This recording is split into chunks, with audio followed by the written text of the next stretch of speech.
সম্মানিত দর্শক এবং শ্রোতাবৃন্দ, আমি ডক্টর একিউএম মাহবুবুল্লাহ যশোরী আপনাদের সকলকে জানাই আসসালামু আলাইকুম রহমতুল্লাহ। আপনারা আমার হাতে যে সংবিধানটি দেখছেন, এই সংবিধান কখনো পরিবর্তন হয় না, পরিবর্ধন হয় না।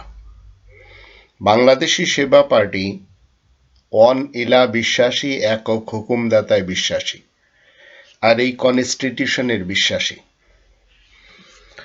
স্বাধীন বাংলাদেশ আল্লাহ আমাদেরকে দিয়েছেন হুসাইন মোহাম্মদ সেলিমকে হিজবুত তাওহীদের লোকেরা এখন কি ছেড়ে দিয়ে তারা ডক্টর মোহাম্মদ ইউনূসকে জামানার ইমাম মেনে নিবে কিনা? আপনারা যারা হিজবুত তাওহীদ করেন, আপনাদেরকে আমি বিশেষভাবে এই ভিডিওতে বলবো, আপনারা জামানার ইমাম হিসেবে যাকে মেনে চলেছেন, এখন আপনারা ডক্টর মোহাম্মদ ইউনূসকে জামানার ইমাম মেনে নেন। এই ভিডিওতে আমি হিজবুত তাওহীদের দৃষ্টিতে জামানার ইমাম অর্থ কি এবং ইসলামের দৃষ্টিতে জামানার ইমাম কাকে বলা হয়, আর 2024 সালের এই মুহূর্তে বাংলাদেশকে এগিয়ে নেওয়ার জন্য ডক্টর মোহাম্মদ ইউনূস জামানার ইমাম ক্ষণিকের জন্য হতে পারেন কিনা, বিস্তারিত আপনাদেরকে এই ভিডিওতে জানতে হবে। হিজবুত তাওহীদ আমরা সবাই জানি একটি অরাজনৈতিক ধর্মীয় সংস্কারমূলক আন্দোলন।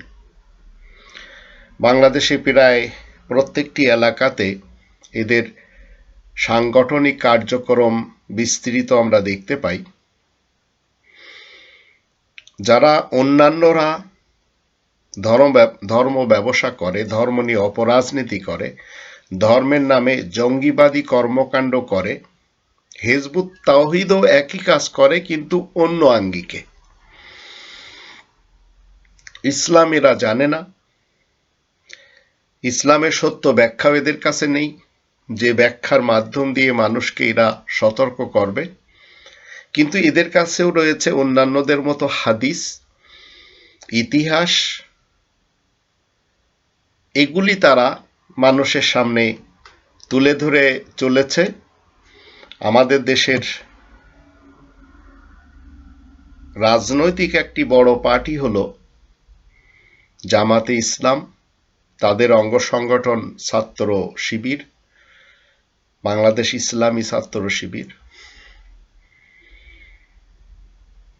হিজবুত তাওহীদ এই মুহূর্তে যাকে নিয়ে পথ চলছে, এই হুসাইন মোহাম্মদ সেলিম একসময় জামাত ইসলামের ছাত্র শিবিরের কর্মী ছিল। আবার জামাত ইসলামের এই মুহূর্তে যিনি প্রধান ডক্টর শফিকুর রহমান, তিনি একসময় ছাত্র লীগের, আবার একসময় জাসদের কর্মী ছিলেন। এরা সবাই কি চায়? এদের মূল বক্তব্য হচ্ছে এরা খিলাফত চায়।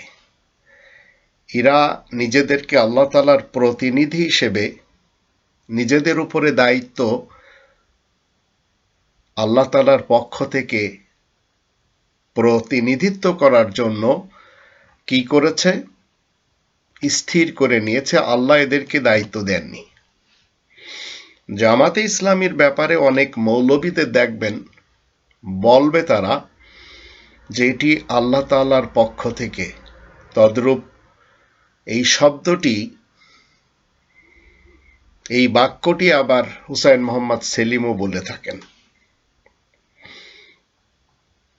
জামাত ইসলামের প্রধান ডক্টর শফিকুর রহমান তিনি বলেছেন এরা ক্ষমতায় গেলে একই সাথে দুটি কথা বলেছেন, যে কোরআন মতে দেশ শাসন করবেন, আবার মদিনার সনদে দেশ কায়েম করবেন।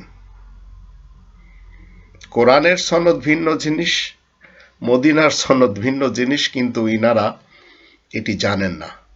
তো ইনাদের ষড়যন্ত্রমূলক কথাগুলি আপনি এবং আমি তখনই ধরতে পারবো যখন আপনার এবং আমার কাছে এই কনস্টিটিউশনের জ্ঞান থাকবে।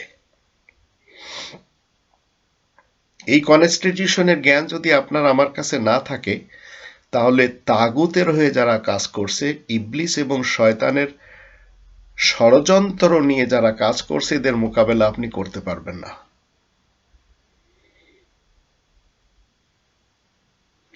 ইবলিস এবং শয়তানও অনেক সময় বলে আমরা আল্লাহ তাআলাকে জয় করব, আর যারা বলবে যে আমরা আল্লাহ তাআলার এই ভূখণ্ডে খিলাফত কায়েম করব, যেমন হিজবুত তাহরিরও একই কথা বলে চলেছে। খিলাফতের ইতিহাস যদি আমরা দেখি, বনু আব্বাস বলেন, বনু উমাইয়া বলেন, খিলাফতে উসমানিয়া বলেন, সবই রক্তক্ষয়ী যুদ্ধ ছাড়া আর কিছুই আমরা দেখতে পাই না।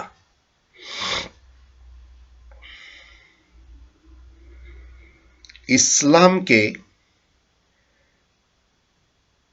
যদি আপনি সামনের দিকে এগিয়ে নিয়ে যেতে চান, তাহলে আল্লাহ তাআলাকে একক হুকুমদাতা মানতে হবে। যদি আপনি মানতে চান, তাহলে কোনোভাবে আপনাকে কেউ পরাজিত করতে পারবে না।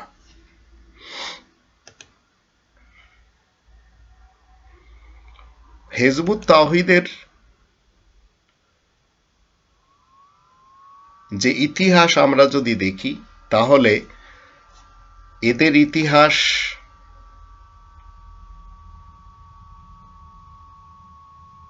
মানার মতো না। এদের ইতিহাস কোনোভাবে আমরা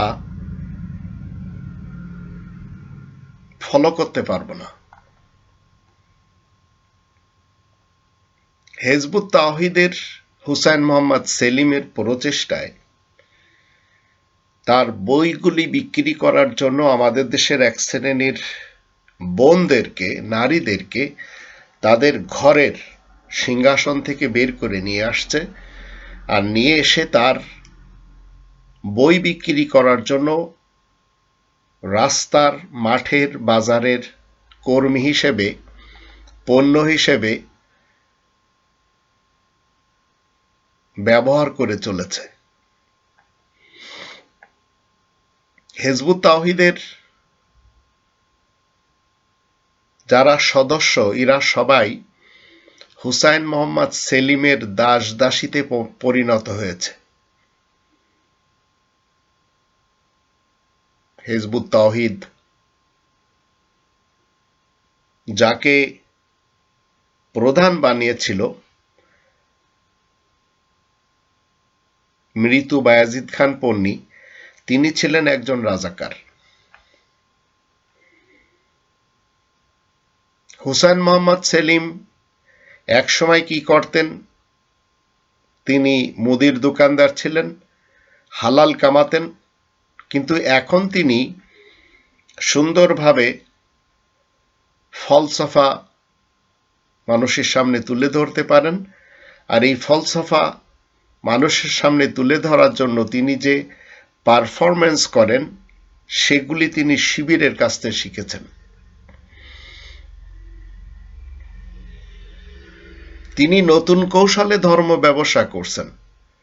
তিনি জঙ্গি বিরোধী প্রচারণার আড়ালে নিজে জঙ্গি উৎপাদন করে চলেছেন।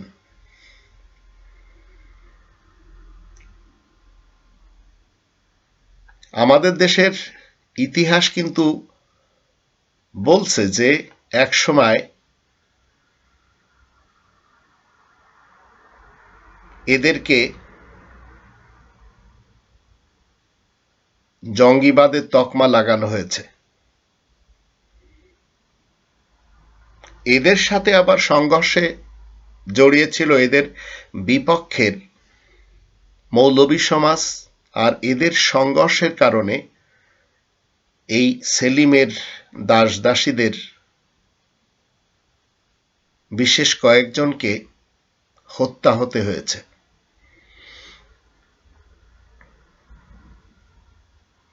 এদের দৃষ্টিতে কিন্তু কেউ মুসলমান না। এরা নিজেরা যাদেরকে নিজেদের দলে আয়ত্ত করে নিতে পেরেছে, একমাত্র তারাই স্বর্গে যাবে, বাকিরা কেউ স্বর্গে যাবে না। এদের কাছেও কিছু ভালো মন্তর রয়েছে। যেমন ধরুন, আমাদের দেশে যত বলৎকারখানা রয়েছে, ধর্মের খোয়াড় মাদ্রাসা, এরা কিন্তু এই বলৎকারের মাদ্রাসাগুলি, এই পাসা মারার মাদ্রাসাগুলি, এবং যারা কোরআন শিখানোর নামে ধর্ষণ করে চলে, বলৎকার করে চলে, এদের বিরুদ্ধে কথা বলে।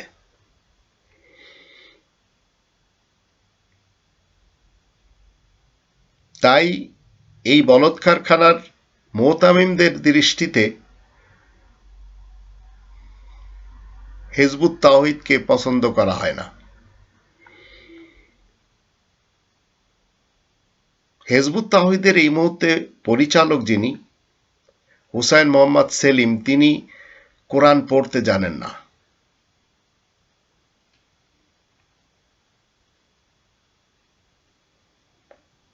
যতদিন এদের প্রধান জীবিত ছিলেন মৃত্যু বায়াজিদ খান পন্নী, ততদিন হুসাইন মোহাম্মদ সেলিম উনার কন্যাকে বিয়ে করতে পারেননি।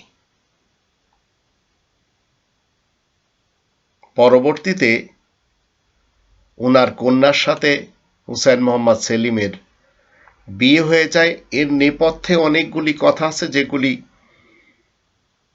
আপনাদের সামনে এই মুহূর্তে তুলে ধরার সময় আমার কাছে নেই।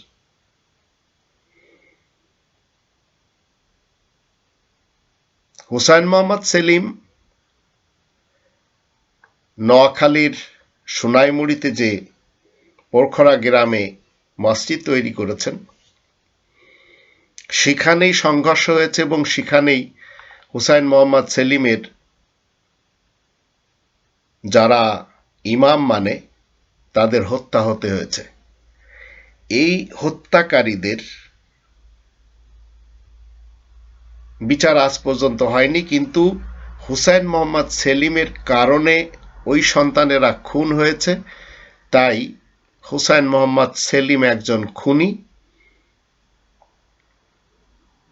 এখন হুসাইন মোহাম্মদ সেলিমের কোনোভাবে উচিত না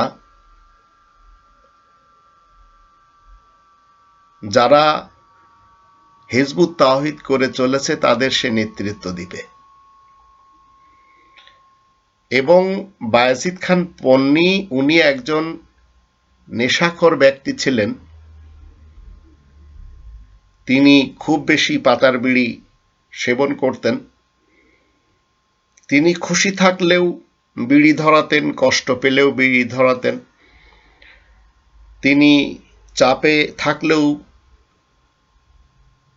বিড়ি ধরাতেন। এমনকি কারণে অকারণেও তিনি এই বিড়ি সেবন করতেন। নতুন ভক্তের আগমনের খুশিতে তিনি বিড়ি ধরাতেন। আবার কোনো ভক্ত যদি ব্রেকআপ করত, তখন দুঃখে আবার বিড়ি তিনি সেবন করতেন।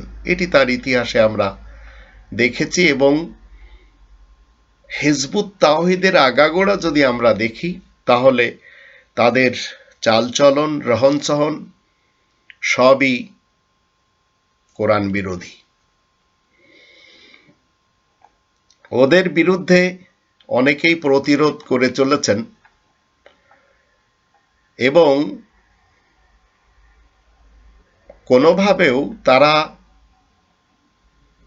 নিজেরা যে ব্যবসা করে চলেছেন, এই ব্যবসা ছাড়বেন না। তো আমি বাংলাদেশী সেবা পার্টির পক্ষ থেকে এই মুহূর্তে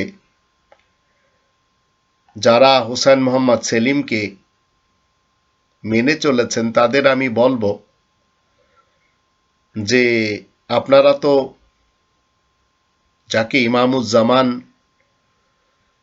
মেনে চলেছেন, যে ইমামুজ্জামান আপনাদেরকে সঠিক পথে নিয়ে যেতে ব্যর্থ হয়েছে, ফলে আমরা অনেক সময় দেখেছি যে ধর্ম ব্যবসার ফাঁদে যে বইটি লেখা হয়েছে সেটি এত ব্যাপকভাবে মার্কেটিং করা হয়েছে, কিন্তু হুসাইন মোহাম্মদ সেলিমের কথা আমাদের দেশের লোকেরা যারা শুনেছে তারা কোনোভাবেও কোরআনের পথে আসতে পারেনি।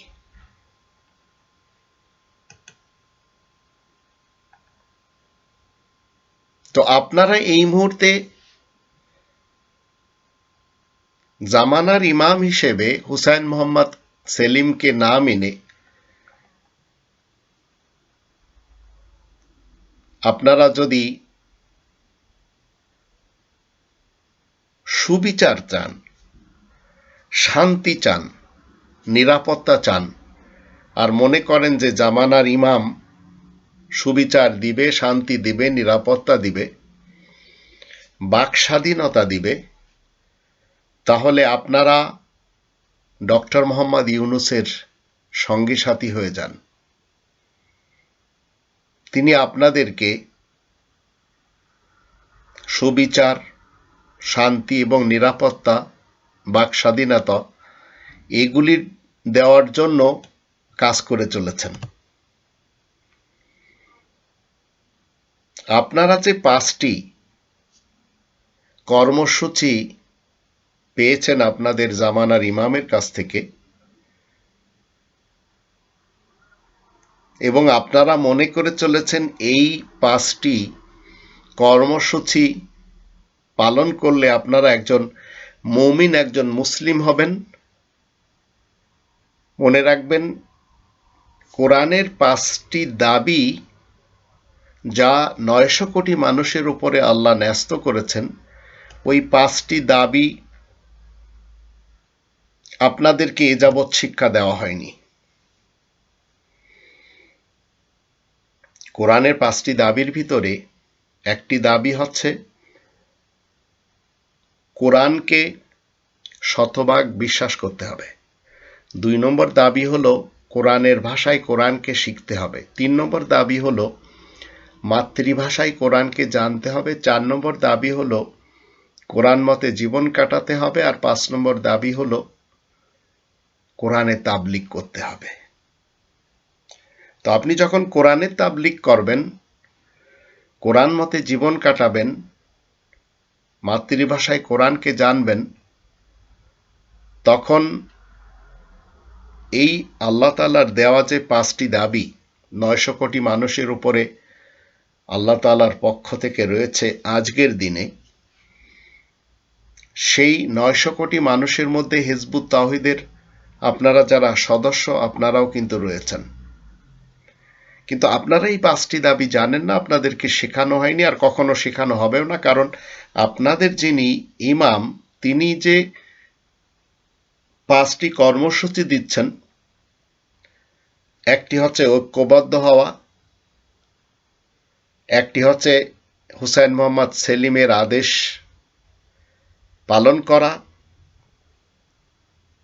একটি হচ্ছে হুসাইন মোহাম্মদ সেলিমের আদেশ শোনা, একটি হলো হিজরত করা, আর 5ম নম্বর দাবি হলো আল্লাহর রাস্তায় জিহাদ করা। এই 5টি দাবি যখন আপনি কোরআনের যে 900 কোটি মানুষের উপরে আল্লাহ তাআলার 5টি দাবি রয়েছে এর ভিতরে পেয়ে যাবেন। ঐক্যবদ্ধ হওয়ার ব্যাপারে 3 নম্বর সূরা আলে ইমরানের 103 নম্বর আয়াতে আল্লাহ বলছেন, ওয়াতাসিমু বিহাবলিল্লাহি জামিআ ওয়া লা তাফাররাকু, তোমরা সবাই আল্লাহ তাআলার রজ্জু কোরআনকে মজবুতভাবে একত্রিত হয়ে আঁকড়ে ধরো। 2 নম্বর সূরা আল বাকারার 124 নম্বর আয়াত মতে নেতার আদেশ শোনার পূর্বে আপনার নেতাকে সেটি জানতে হবে।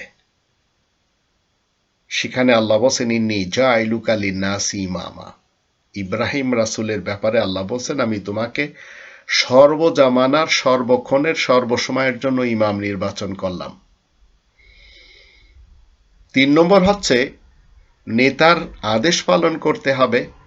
তো নেতার আদেশ, নেতার অভ্যাস, আচরণকে আমরা যখন কোরআনের মাধ্যম দিয়ে জেনে নেব, মাতৃভাষায় পড়ে, তখন আমরা সেটি পালন করতে পারবো। এবং 3 নম্বর সূরা আলে ইমরান এর 95 আয়াতে বলা হচ্ছে, কুল সাদাকাল্লাহ ফাত্তাবিউ মিল্লাতা ইব্রাহিমা হানিফা ওমা কানা মিনাল মুশরিকিন।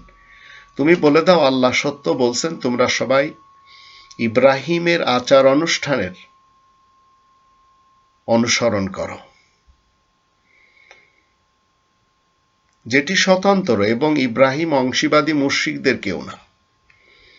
আবার আপনাদেরকে শেখানো হচ্ছে হিজরত করার ব্যাপারে। হিজরত আপনাকে কোথায় করতে হবে? সংগ্রাম করার জন্য, আল্লাহর রাস্তায় জিহাদ করার কথাও আপনাদেরকে বলা হচ্ছে। তো হিজরত আপনি যেখানে আছেন, যে মতবাদে আছেন, যে হুসাইন মোহাম্মদ সেলিমকে আপনারা মেনে চলে কোরআনের 5টি দাবি এ যাবৎকাল পর্যন্ত জানতে পারেননি এবং কিয়ামত পর্যন্ত জানতে পারবেন না, তো আপনারা সেখান থেকে হিজরত করে চলে আসুন আল্লাহর রাস্তায় জিহাদ করার জন্য। আল্লাহর রাস্তা কি? আমরা যখন 6 নম্বর সূরা আল আনআমের 153 আয়াত দেখি, তখন সেখানে বলা হয়, ওয়ান্না হাযা সিরাতি মুস্তাকিমান।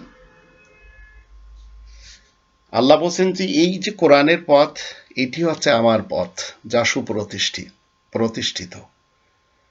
এখানে আপনাকে হিজরত করতে হবে। আর এই আল্লাহ তাআলার পথের জন্য, জানার জন্য, মানার জন্য, প্রচারের জন্য আপনাকে জিহাদ করতে হবে। 29 নম্বর সূরা আল আনকাবুতের 69 নম্বর আয়াতে বলা হচ্ছে, ওয়াল্লাযীনা জাহাদু ফীনা লানাহদিয়ান্নাহুম সুবুলানা। তো আল্লাহর রাস্তাকে আপনি জানবেন, আল্লাহর রাস্তাকে আপনি মানবেন এবং সেই মতে চলবেন, তার জন্য আপনাকে আল্লাহর এই রাস্তা জানার ব্যাপারে সংগ্রাম করতে হবে। আপনাদেরকে এই যে 5টি দফা কর্মসূচি দিয়ে হুসাইন মোহাম্মদ সেলিম গলা ফাটিয়ে বলে চলেছে যে সে আল্লাহ তাআলার পক্ষ থেকে দাঁড়িয়েছে সমগ্র পৃথিবীতে ইসলাম প্রতিষ্ঠার জন্য। তো 3 নম্বর সূরা আলে ইমরান এই 83 নম্বর আয়াতকে অবিশ্বাস করে, উপেক্ষা করে আপনাদের সকলকে বেকুব বানিয়ে চলেছে। এবং সেখানে বলা হচ্ছে, আফা গায়রা দীনিল্লাহি ইয়াবগুন ওয়ালাহু আসলামা মান ফিস সামাওয়াতি ওয়াল আরদ তাওআন ওয়া কারহান ওয়া ইলাইহি ইরজাউন।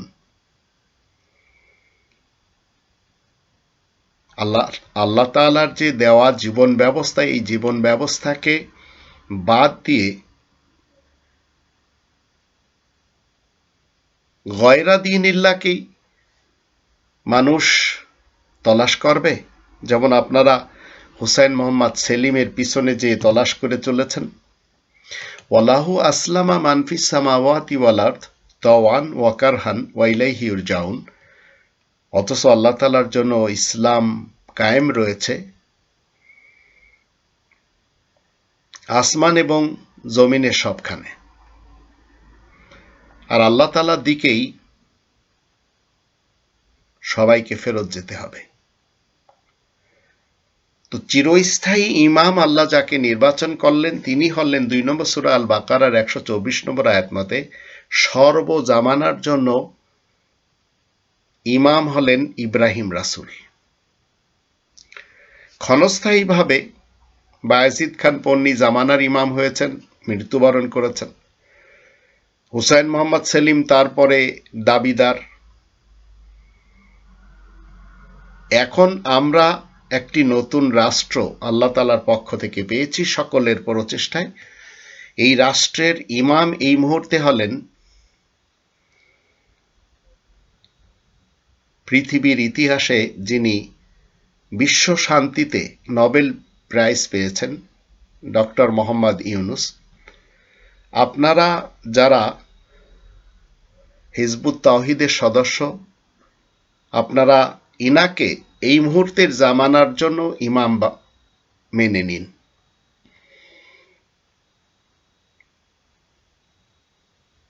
জামানার ইমাম এই মুহূর্তে আমাদের জন্য বাংলাদেশের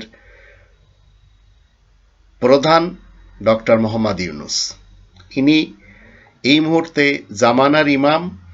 অন্য কেউ যদি দাবিদার হয় তাহলে তিনি মিথ্যার উপরে রয়েছেন। আবার যারা মসজিদের ইমামতি যারা করে চলেছে তাদেরকেও ইমাম বলে। তো এই মসজিদের ইমাম এদেরও উচিত এই মুহূর্তে দেশের যিনি ইমাম, এই 2024 সালের এই জামানার ইমাম হিসেবে ডক্টর মোহাম্মদ ইউনূস, যিনি আমাদের বাকশক্তিকে স্বাধীনভাবে প্রয়োগ করার কথা বলেছেন, যিনি কোরআনের মাহফিল করার জন্য কারোর অনুমতি নিতে হবে না সেটিও পর্যন্ত বলে দিয়েছেন। আবার যারা চার মাযহাবের চারজনকে ইমাম মেনে চলেন, তাদের যারা আমাদের দেশে এই মুহূর্তে বসবাস করে চলেছেন, তাদেরও উচিত আমাদের যিনি ইমাম, ইমাম বলা হয় যিনি আগে থাকে, যিনি লিডার, যিনি দলপতি, তাকে মেনে নেওয়া। আর এটি 2 নম্বর সূরা আল বাকারার 124 নম্বর আয়াত থেকে আমরা জানলাম, সকল ইমামদের ইমাম হলেন ইব্রাহিম রাসূল। আর ইব্রাহিম রাসূল তিনি কখনো দেব দেবতা পূজা করেননি, তিনি কখনো মূর্তি পূজায় ছিলেন না। কিন্তু মানুষেরা যারা নিজেদের পক্ষ থেকে ইমাম নির্বাচন করে বসে আছেন, যেমন ধরুন শিয়া মুসলমানদের কাছে রয়েছে 12 জন ইমাম। এই 12 জন ইমাম তাদের আকীদা মতে এক একজন এক একটি মূর্তি। মুসলমানদের কাছে রয়েছে 4 জন খলিফা, আবার এই খলিফাদের আর একজন রয়েছে প্রধান। এই 5 জনকে যারা মেনে চলেছে, মনে রাখবেন এই 5টি হচ্ছে কাল্পনিক মূর্তি যা তাদের ব্রেনে রয়েছে। আবার কেউ কেউ শেষ জামানার ইমাম হিসেবে ইমাম মাহদিকে আগমনের জন্য অপেক্ষায় আছেন। আবার কেউ কেউ নিজেদেরকে বলছেন আমরা সুন্নি মুসলমান, তাই কেউ কেউ বলছেন আমরা শিয়া মুসলমান, কেউ কেউ বলছেন আমরা সালাফি মুসলমান। এদের মধ্যে শিয়া মুসলমানেরা তারা আবার নিজেদেরকে বলছে আমরা ফিদায়ে আহলুল বাইত।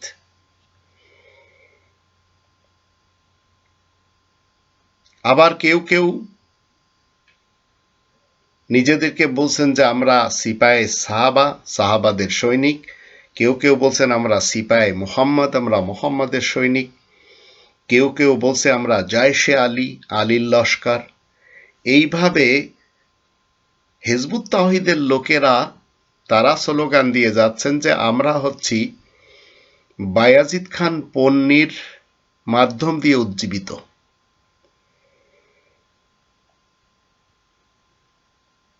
আমাদের দেশে যে সমস্ত বলৎকারের প্রতিষ্ঠানগুলি রয়েছে, এগুলিকে যারা টিকিয়ে রাখছে, এদের এক অংশ আমাদের দেশে মন্দির ভাঙছে।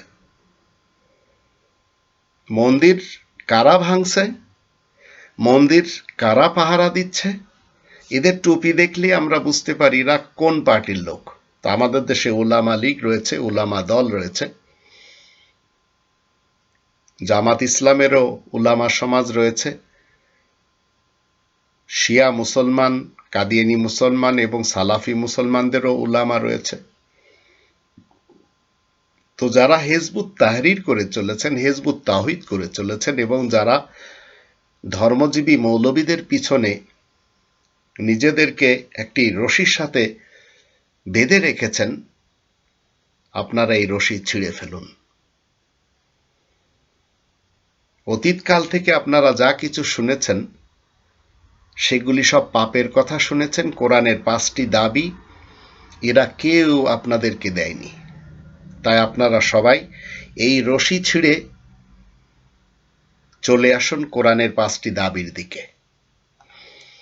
কোরআনের 5টি দাবি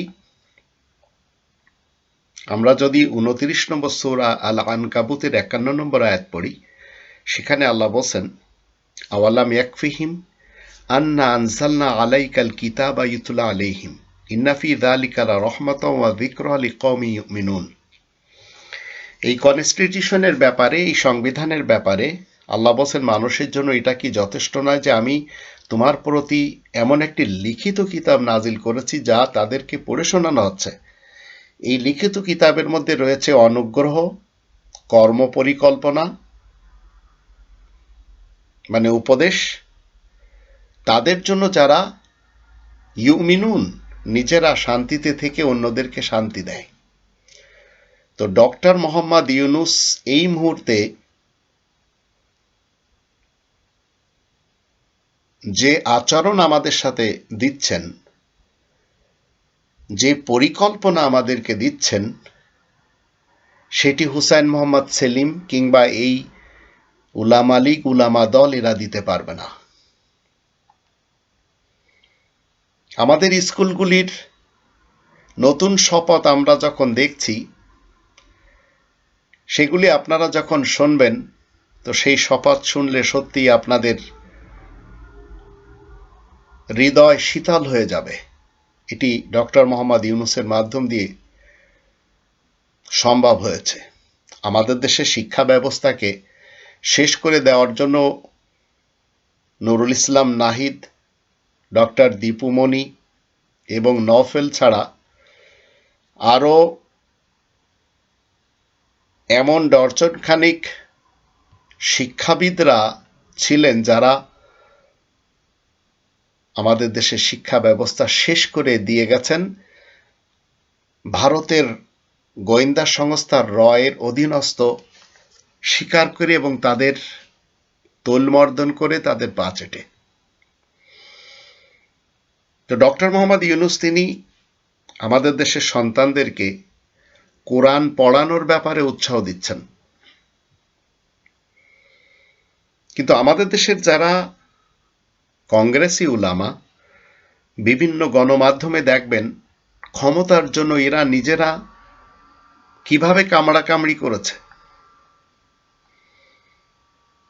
অথচ রব্বানী কনস্টিটিউশন আমাদেরকে শিক্ষা দিচ্ছেন 41 নম্বর সূরা হামিম আস-সাজদা এর যখন 33 আয়াত পড়ি, সেই 33 আয়াত আপনি আমি যখন পড়ব তখন জানতে পারবো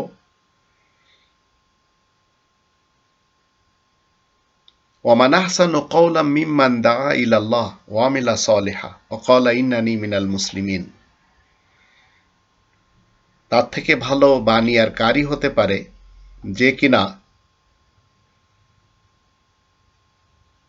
আল্লাহ তাআলার দিকে মানুষকে ডাকে এবং নিজে সংশোধনের কাজ করে আর বলে আমি মুসলিমিনদের একজন।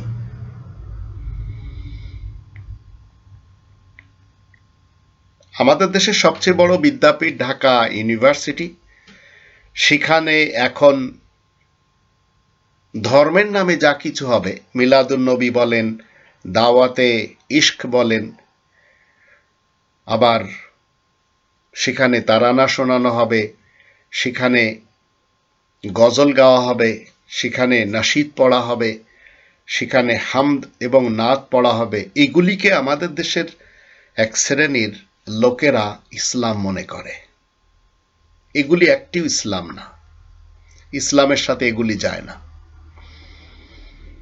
কিন্তু এই মুহূর্তে যিনি জামানার ইমাম আমাদের দেশের জন্য, ওনাকে আমরা দেখতে পাচ্ছি ওনার মধ্যে ক্ষমতার কোনো লোভ নেই, যার জন্য ক্ষমতা লোভীরা তাকে পছন্দ করছেন না। তদ্রূপ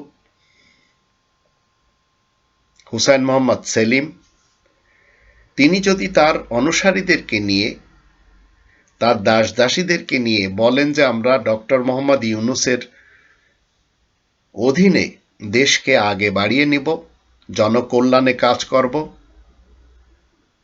তো এই কথাটি তিনি বলবেন না এবং অন্যান্য কেউ বলবেন না। মনে রাখবেন, কোন দেশের জনগণ তখনই দুর্নীতিপরায়ণ হয় যখন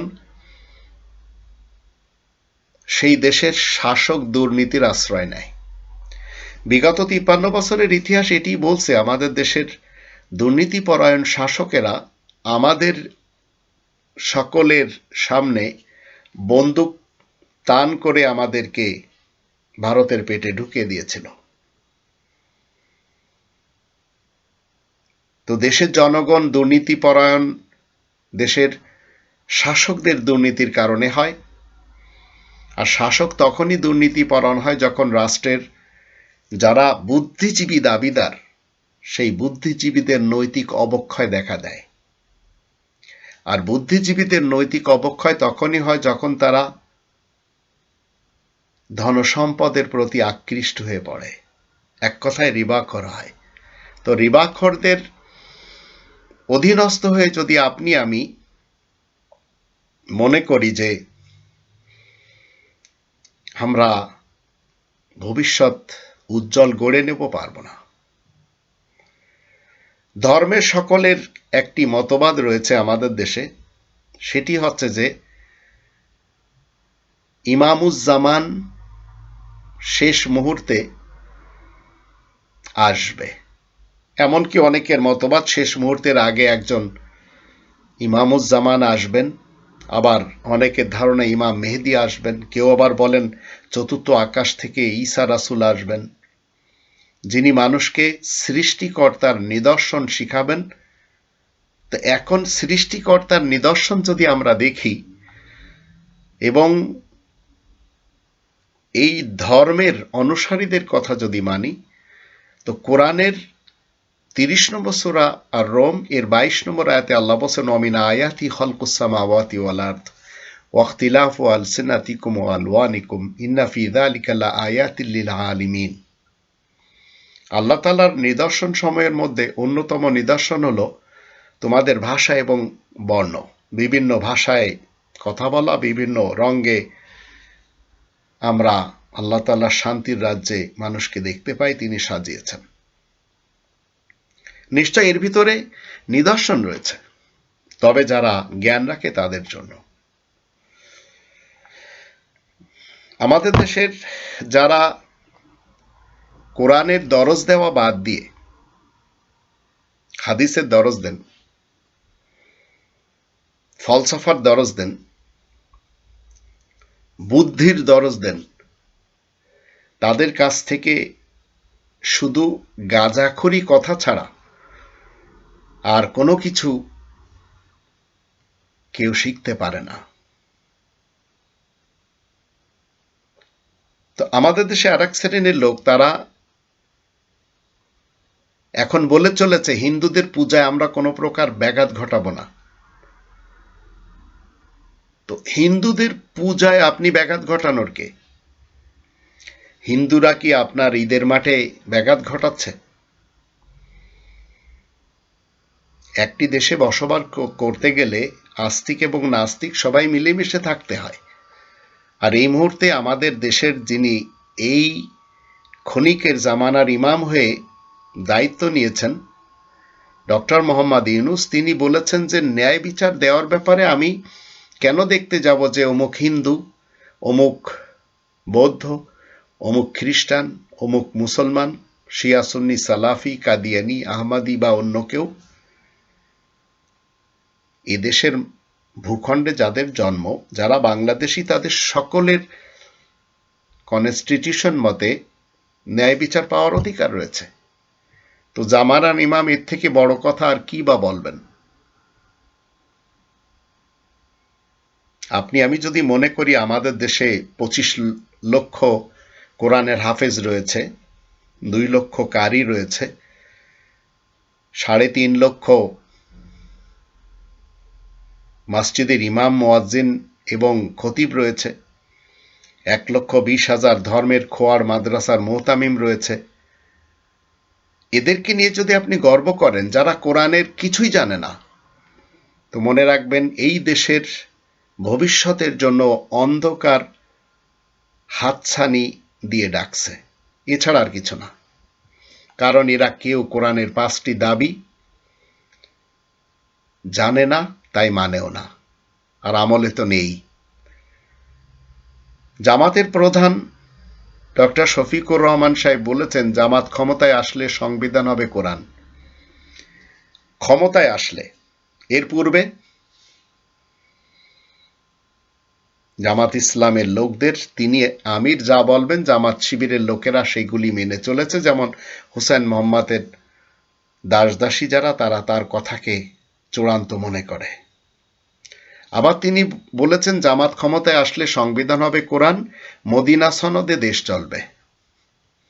কোরআন ভিন্ন জিনিস, মদিনা সনদ ভিন্ন জিনিস। আমাদের দেশের মুসলিম জনগোষ্ঠী যারা, তারা রব্বানী কনস্টিটিউশনকে মেনে চলে। তাদের বিশেষ এক অংশ বাংলাদেশি সেবা পার্টির সাথেই রয়েছে, তারা সেবক এবং সেবিকা। আর মুসলিম উম্মা বলতে যদি আপনারা মুসলমান, শিয়া, সুন্নি, সালাফি এদের সকলকে বোঝেন, তাহলে মনে রাখবেন এরা হচ্ছে মুসলমান। মুসলমানরা কখনো মুসলিম হয় না। আমাদের দেশের আজহারি বলেন, শেখ আহমদুল্লাহ বলেন, আবু তোহা আদনান বলেন, আবার অনেক ওয়াইজিন রয়েছে। ওয়াইজিনরা তারা তাদের নিজস্ব যে থট, যা তারা শিখেছে তাদের ধর্ম থেকে, তাদের সমাজ থেকে, সেগুলি তারা আমাদের দেশের ওয়াজ মাহফিলে করে এবং সাথে তারা সংমিশ্রণ করে হিংসা এবং ঘৃণা। তো এই ভণ্ড যারা আমাদের দেশে ওয়াজ মাহফিল করে খায়, এদের আগেও কিন্তু অনেকে ওয়াজ মাহফিল করেছে। তো আমাদের দেশের শিরিক, কুফর, বিদাত এগুলি কি থেমে আছে? তাহলে ইনাদের ওয়াজ করে লাভ কি? জাতির কোনো লাভ হয়নি। হুসাইন মোহাম্মদ সেলিমের ওয়াজ কি? হুসাইন মোহাম্মদ সেলিমের ওয়াজ হলো, তোমরা সবাই আমার ডাকে সাড়া দাও, আমি তোমাদের সকলকে জান্নাত দিব। তো আমাদের দেশের যত ওয়াইজিন আমরা দেখি, এদের কারোর মধ্যে আল্লাহ তাআলার শাস্তির ভয় নেই। কারণ এরা সবাই মুসলিমিনদের অন্তর্ভুক্ত না। এরা কেউ মুসলমান শিয়া, কেউ মুসলমান সুন্নি, কেউ মুসলমান সালাফি। এরা 2 নম্বর সূরা আল বাকারার 41 নম্বর আয়াতের দৃষ্টিতে প্রথম শ্রেণীর কাফের। আল্লাহ বলছেন যে তোমাদের সাথে যা আছে সেটির সত্যায়নকারী হিসেবে আল্লাহ তাআলা এই সংবিধান দিয়েছেন। আমি যা নাজিল করেছি তার প্রতি তোমরা ঈমান আনো, আর তোমরা প্রথম কাফের হবে না, অস্বীকারী হবে না, আয়াত গোপন করবে না। আর তোমরা আমার আয়াত সমূহ সামান্য মূল্যে বিক্রি করবে না, কেবল আমাকেই তোমরা ভয় করবে।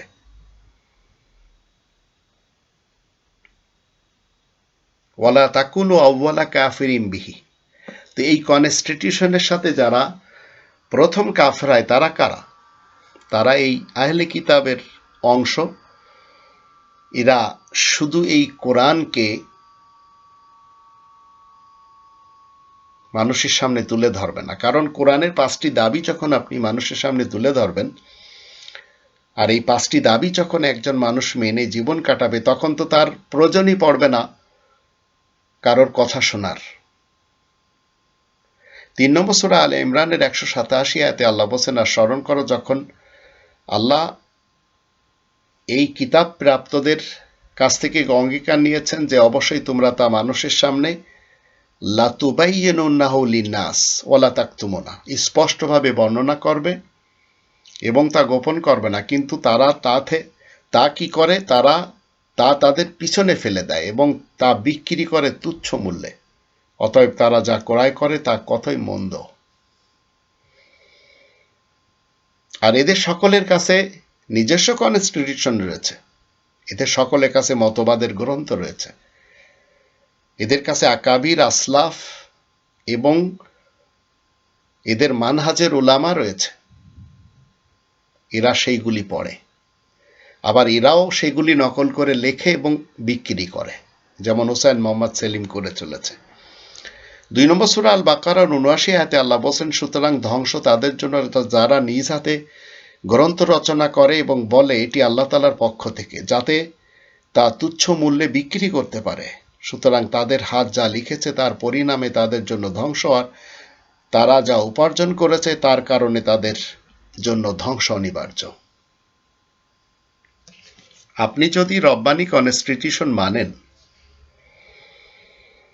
আর এমন একজন ইমামকে মানেন যে ইমাম আপনাদের বাক স্বাধীনতা দিচ্ছে, আপনাদের কোরআনের মাহফিলে বাধা দিচ্ছে না, আপনাদের সন্তানদেরকে কোরআন শেখানোর কথা বলছে, তো সৎ হওয়া মানে দুনিয়ার হাজারো মানুষের ভিড়ে বাছাইকৃত একজন হওয়া। তো এই ডক্টর মোহাম্মদ ইউনূস, যার কোনো ক্ষমতার লোভ নেই, তার পিছনে আপনাদের দিলে সমস্যা কোথায়? আমাদের দেশে মুনাফিকিনদের একজন বিশেষ ব্যক্তি বলেছেন,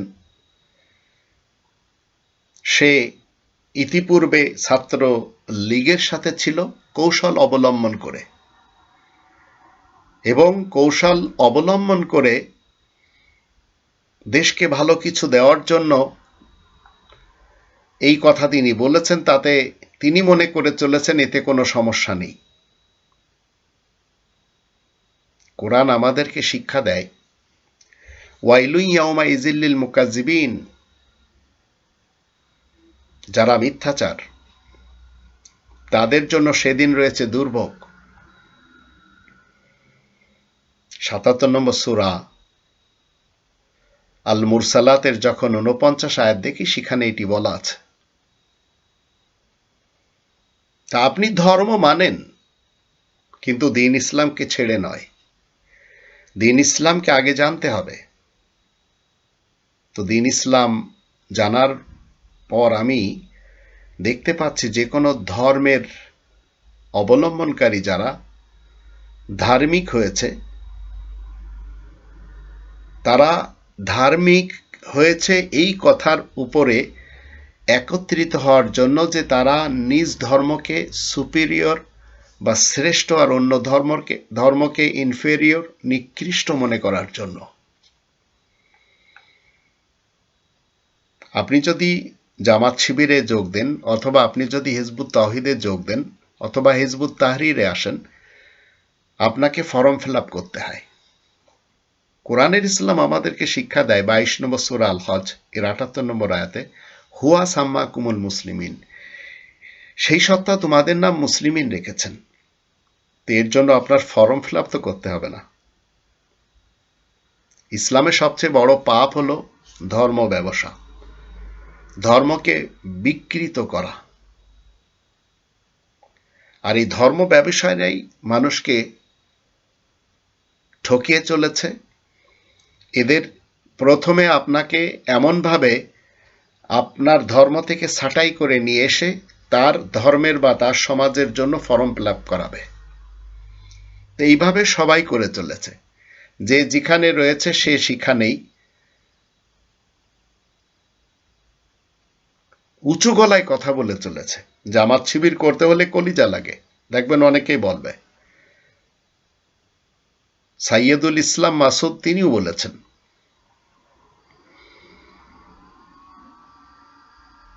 তো আমিরে জামাত কিভাবে এই কথাটি বলতে পারলেন? ক্ষমতায় গেলে মদিনা সনদ অনুযায়ী দেশ চালাবে, আবার কখনো বলছেন কোরআন হবে সংবিধান। দুই জায়গায় দুই কথা। তো এই ধরনের কথা আমাদের শোনা উচিত না। আপনি যদি কোরআনের 5টি দাবি না জানেন, তাহলে আপনি যত যাই বলবেন সবই বৃথা। আর এই 5টি দাবি জানতে হলে আপনার অনেকগুলি দাবিকে কোরবানি দিতে হবে, অনেকগুলি দাবির সাথে আপনাকে যুদ্ধ করতে হবে, তারপরে যে আপনি পারবেন। কিন্তু কোরআনের কোনো একটি দাবিতে আপনাকে বলবে না যে কারোর মাজার ভেঙে দিতে হবে, কারোর মন্দির ভেঙে দিতে হবে, কারণ মসজিদ ভেঙে দিতে হবে। এগুলি করবে নরেন্দ্র দামোদর মোদির মতো লোক, যারা অপদার্থ। বরঞ্চ আপনার তো উচিত হলো আপনার পাশের ধর্মের নামে যে আখড়া তৈরি করা হয়েছে, যে খোয়ার তৈরি করা হয়েছে, যেখানে বলৎকার হচ্ছে, সেটি ভেঙে গুড়িয়ে দেওয়া, যেন এই সুযোগটা আর না হয়। সেটি করা হচ্ছে না। আমাদের দেশের যদি আমরা একটু ইতিহাস দেখি, সেই ইতিহাসে আমরা 2018 সালে 212 জন কওমি সন্তানদের সাথে কি করা হয়েছে, বলৎকার। 2019-এ 295 জন, 2020-তে 327 জন। তো এদের হিসাব করে দেখুন, 834 জনের পাছা মারা হয়েছে, ধর্ষণ করা হয়েছে, বলৎকার করা হয়েছে। এরপরেও এই প্রতিষ্ঠানগুলি টিকে আছে। তো এই জাতির অধঃপতনের মৌলিক কারণ যেগুলি রয়েছে, তার ভিতরে কোরআনের 5টি দাবি না জানা, না মানা, আর এই ধরনের কর্মকাণ্ড কোরআনের নামে সন্তানদেরকে জমা করে তাদের সাথে করা। শিক্ষা ব্যবস্থা কোথায় চলে গেছে চিন্তা করে দেখুন। আবার আর দিকে জেনারেল লাইনে যখন আমরা দেখি, পরীক্ষায় পাশ করলে পরের ক্লাসে উঠতে আবার ভর্তি হতে হবে। সেশন ফি, উন্নয়ন ফির নামে চাঁদাবাজি ছাড়া আর কিছু। এগুলি আমাদের জাতি জেনে চলেছে, আমলও করে চলেছে। প্রত্যেকটি সেক্টরে দুর্নীতিতে চ্যাম্পিয়ন করে দেওয়া হয়েছিল বিগত 53 বছরের ইতিহাসে, আর সবচেয়ে বেশি হয়েছে বিগত 16টি বছর। এখন যে জামাত ইসলাম একসময় লাঙ্গলের সাথে দিত, একসময় ধানের শীষের সাথে দিত, একসময় নৌকার সাথে দিত, সেই জামাত এখন প্রকাশ্যভাবে কথা বলা শুরু করেছে। কারণ তারা মনে করেছে এই দেশটি তাদের বাপের। 1971-এর ইতিহাস সবার জানা আছে। এখন জামাত ইসলাম ঐক্যের ডাক দিচ্ছে, এই ঐক্যের ডাকে সাড়া দিচ্ছে না কেউ। যারা দিচ্ছে তারা আবার এমনভাবে সাড়া দিচ্ছে যে প্রকাশ্যভাবে মামুনুল হক সাহেব এসে যে কথাগুলি বলছেন যে আমরা কোথায় কোথায় ঐক্য করব, আবার সেই জায়গায় চরমোনাইয়ের পীর চাচ্ছেন না। আমরা যে সবাই বাংলাদেশি, আমরা জামানার একজন ইমাম হিসেবে, এই সময়ের জন্য একজন লিডার হিসেবে ডক্টর মোহাম্মদ ইউনূসকে পেয়ে আমরা সুখী না। আমাদের হুঁশ ফিরবে কবে আমি জানি না।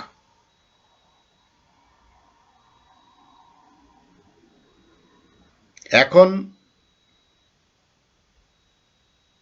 জামাত শিবিরের যে কর্মকাণ্ডগুলি আমরা দেখে চলেছি, তাদের অনেকেই এমনভাবে কথা বলছেন মনে হয় যেন তার থেকে সব জানতা আর কেউ নেই।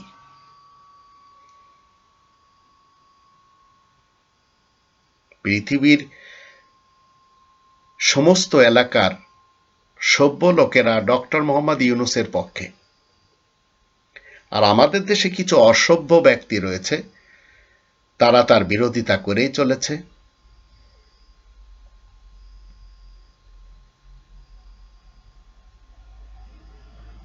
ন্যায়ের পক্ষে তিনি যদি এখন কথা বলেন, ন্যায়ের পক্ষে যদি তিনি জাতিকে ঐক্যবদ্ধ করতে চান, দেশকে সুন্দরভাবে সামনের দিকে নিয়ে যেতে চান, তাহলে আপনাদের ওনার সাথে দিলে সমস্যা কোথায়? কিন্তু এক শ্রেণীর লোক, তারা সিন্ডিকেট ভাঙছে না, তারা বলৎকারখানাকে ভাঙছে না, তারা মন্দির ভেঙে চলেছে, তারা মাজার ভেঙে চলেছে। এগুলি থেকে ইসলাম বা শান্তি আসবে? আর যারা আমাদের দেশে ইসলাম ইসলাম করে চলেছে, তারা কোন ইসলাম নিয়ে আসবে? ডক্টর মোহাম্মদ ইউনূস তিনি কি মানুষকে চাঁদাবাজি করতে বলছেন, দুর্নীতি করতে বলছেন, পরিবারতন্ত্রে যেতে বলছেন, অনৈতিক সম্পর্ক করার কথা বলছেন, সন্ত্রাস হতে বলছেন, বা সন্ত্রাসী করে খাওয়ার কথা বলছেন? বলছেন না তো। একজন জামানার ইমাম, একজন সময়ের প্রতিনিধি, সময়ের লিডার, আর কি বলবেন?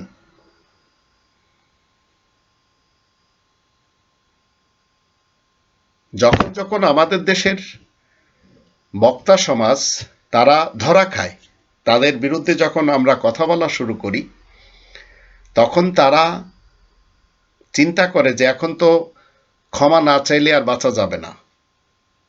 তো অনেকে আবার বলে ক্ষমার দৃষ্টিতে দেখবেন ভুল ভ্রান্তি হয়েছে। কিন্তু ভুল ভ্রান্তি হয়েছে,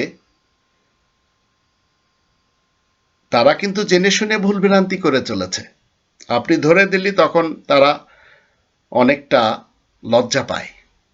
চরমনার পীরের ক্ষেত্রে বলেন, আবার হেফাজতের ক্ষেত্রে বলেন, জামাত শিবিরের ক্ষেত্রে বলেন, জামাত চরমনাই কিয়ামতের পূর্ব মুহূর্ত পর্যন্ত ঐক্য করবে না, এটা মনে রাখবেন।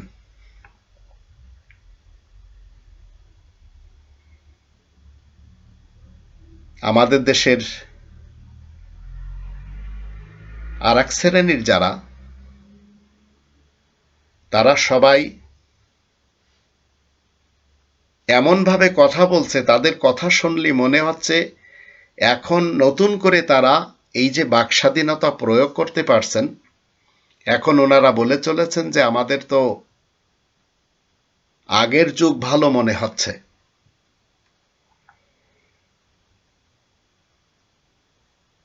তো এরা মনে রাখবেন, এদেরকে এখন ভারতের গোয়েন্দা সংস্থা এদের দিয়ে এই কথাগুলি বলাবে। 1971 সালে মুক্তিযুদ্ধে জামাত পাকিস্তানের পক্ষে ছিল, সেটি এখন প্রকাশ্যভাবে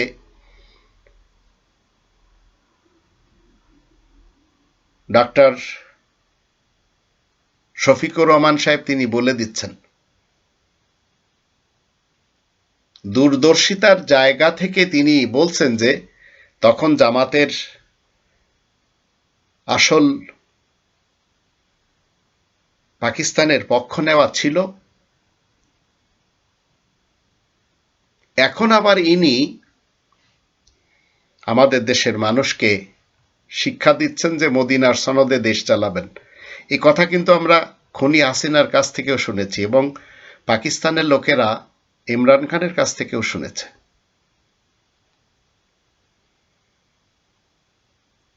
আপনাদের আমি একটি গূঢ় তথ্য বলি।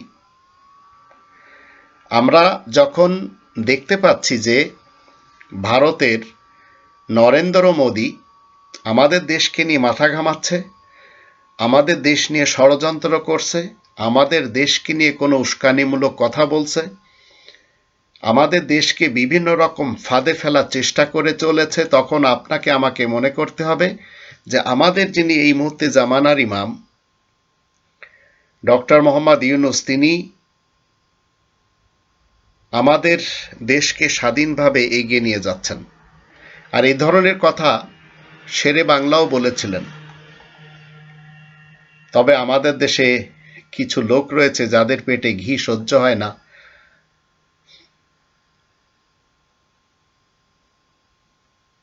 তবে আপনাদের সকলকে চিন্তা করতে হবে, এই লোকটির সাথে দিলে যার ক্ষমতার লোভ নেই, যার দুর্নীতি করারও প্রয়োজন নেই, তাতে সমস্যা কোথায়? কিন্তু যে ঢাকা ইউনিভার্সিটি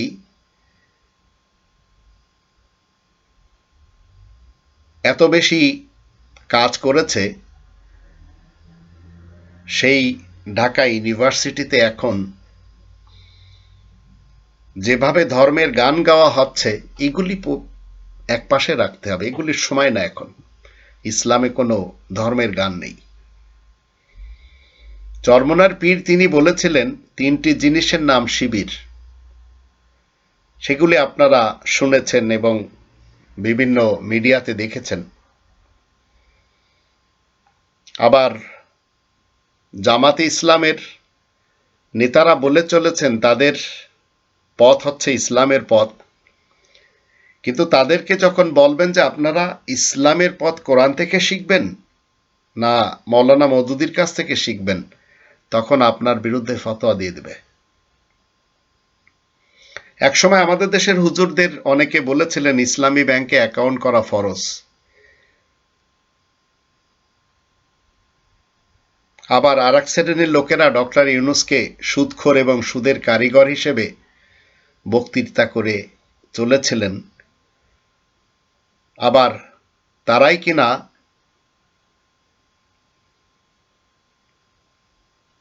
এখন সুযোগ পেলে ডক্টর মোহাম্মদ ইউনূসের সাথে হাত মিলাচ্ছেন।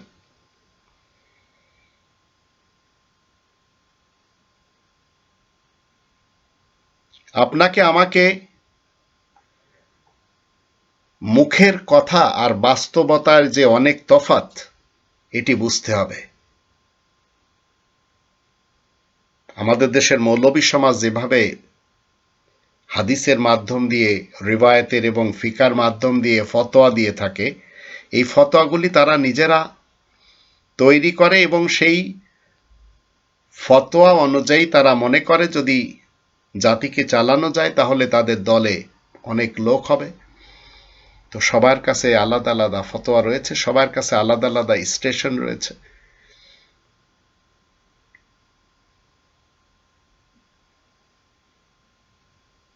বাংলাদেশকে ভেঙে নতুন রাষ্ট্র গড়ার যে হুমকি ভারত দিচ্ছে, আর আমাদের দেশের সম্প্রীতি নষ্ট করার জন্য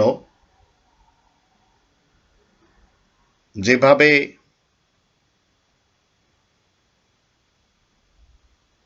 পাহাড়ি বা আমাদের দেশের যে সমস্ত চট্টগ্রাম বিভাগের বা কক্সবাজার এলাকার যাদের আমরা দেখছি যে হাতে অস্ত্র রয়েছে, মনে রাখবেন ভারতের শত্রুতার একটি বহিঃপ্রকাশ সেটি আমরা দেখতে পাচ্ছি।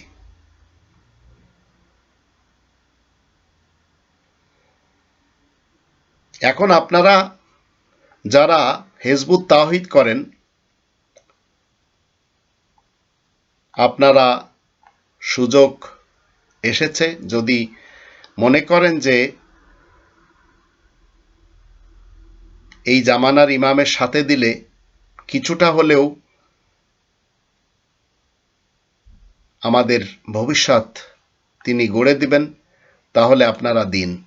আর যদি মনে করেন যে না, যেভাবে আপনারা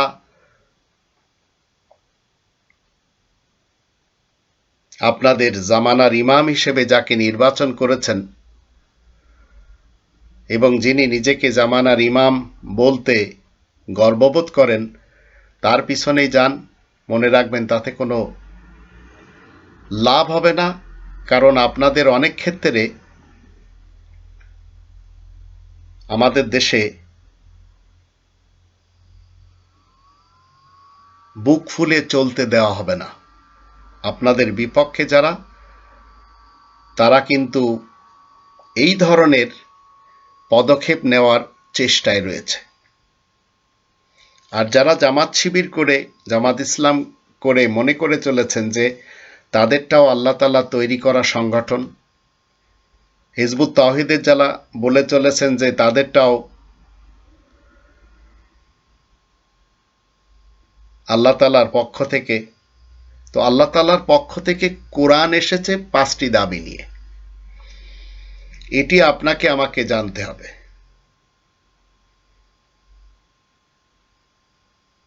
তাই যে ব্যক্তি কিছুদিন পূর্বে জাতিসংঘে গিয়ে বাংলাদেশের জন্য কথা বলেছেন, 18 কোটি মানুষের কথা বলেছেন, ছাত্রদের এবং যারা জীবন দিয়েছেন, যারা অঙ্গ হারিয়েছেন, এদের সকলের জন্য যে ব্যক্তি বিশ্বের সামনে যে কথা বলে আসলেন, আসুন আমরা সবাই তার সাথে ঐক্যবদ্ধ হই এবং দেশকে আগে বাড়ানোর জন্য চেষ্টা করি। আর যদি আপনারা এই জামানার ইমামকে না মানতে যান, আবার আপনারা এই দেশে নিজেদের পরিকল্পনাগুলি আগে বাড়ান, তাহলে তিনি কিভাবে কাজ করবেন সেটিও আপনাদের চিন্তা করতে হবে। আল্লাহ আমাদের সবার সহায় হন, আমরা যেন এই মুহূর্তের যিনি আমাদের লিডার, যিনি আমাদের দলপতি, যিনি আমাদের নেতা ডক্টর মোহাম্মদ ইউনূস, তার সাথে দিয়ে দেশকে এবং দেশের মানুষকে শান্তির দিকে এগিয়ে নিয়ে যেতে পারি। ওয়া আলাইনা ইল্লাল বালাগুল মুবিন।